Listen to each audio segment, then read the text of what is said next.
It's crazy because it's based on this fantasy novel. So it's almost this surrealist film that has these neo-realist aspects to it. So it's this very strange combination. You're combining the extraordinary realism of the Italian neo-realist era. And so you're combining that realism with this fantastical world. And so it has this almost Jorge Borges effect to it, where these crazy things happen, but everyone's just like, oh yeah, that's how it works.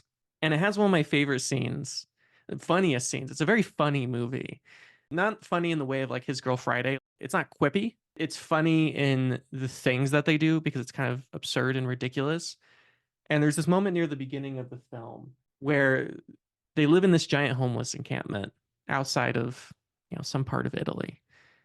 And it's very cloudy, and you get this beautiful special effect. This like ray of sunshine will light the Huh. ground, and then everyone will run over to it, and it's almost like this holy gospel moment, and they're all like Yeah. singing, jumping around, right? And the sun will shine, and they're warming up, and then the clouds will cover it, and then sun will come on another part, and they'll all run over there, and then they all do the same thing over and over again.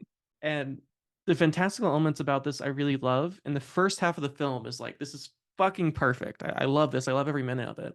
And then this thing happens about halfway, maybe two-thirds of the way through. And it's not a very long film. It's only 90 minutes. So it goes by pretty quick. That has to do with a dove. And basically, this dove is given by his dead mother and allows him to basically do anything. Like it gives him like the power of God. He can literally create whatever he wants. And from that point on in the movie, because they're trying to get the homeless encampment down, the rich people are trying to tear down the homeless encampment.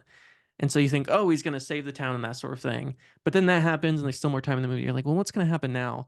And then you think it's, oh, well, maybe it's about this idea of poverty and, how just because we have things, it doesn't actually make us happy and that sort of thing. But you're like, oh, no, it's not going in that direction either. And it just gets stranger and stranger. And then they just fly away on brooms. I really love the first 60 minutes of this film, but it feels like it fizzles out after that. Like once he gets the dove, and that gets based off of a book. And it's supposed to be fantastical, but there's just no sense of stakes anymore because he's basically God. Mhm. It's like, well, okay. He literally just stops everything. And he stops them in fun ways and it's creative, but you lose that sense of stakes. And then one of my favorite moments in this movie is at the beginning of the film. His mother dies. It's a little boy. He's walking behind a hearse, and there's this criminal of some variety being chased by cops or whatever. And he runs up next to the kid and just pretends to cry. So like the cops are looking around, they can't figure it out who it is. So the cops move away. And you think this is gonna be a moment where he's gonna wink at the kid. But nope, he doesn't even acknowledge the kid the moment the police leave. He just walks away. You're like, oh, okay, I get the tone of this movie. I get what this movie is trying to do. And the first movie I thought of when watching this, and I think it is a proto Holy Mountain. It Okay. has those That's cool. vibes. So think of a black and white version of Holy Mountain, and I think this is the kind of film you'll get. It's not a plot heavy film. It's just one of those films that you kind of be with, and it's just a series of jokes.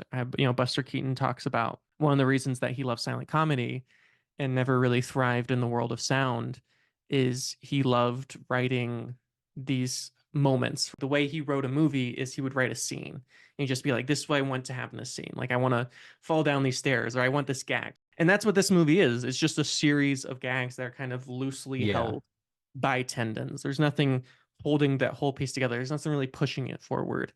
So I think if you come into this piece wanting that sort of plot heavy, I mean, even Bicycle Thieves Yeah. has a very specific plot. Guy needs to get bicycles so he can deliver stuff.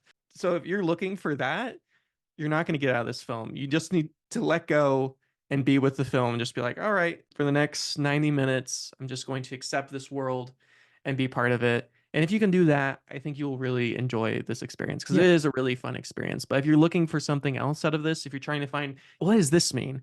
Because I think it's purposely obscure. It's not supposed to have Yeah. meaning. And I think the moment you look for that meaning, you kind of miss the point of this movie, right? It's taking after the Dadaism or surrealism of the 1920s and 30s, where there's not a point to it, right? This isn't a metaphor for something. It's not like, oh, well, this actually means that. There's nothing there.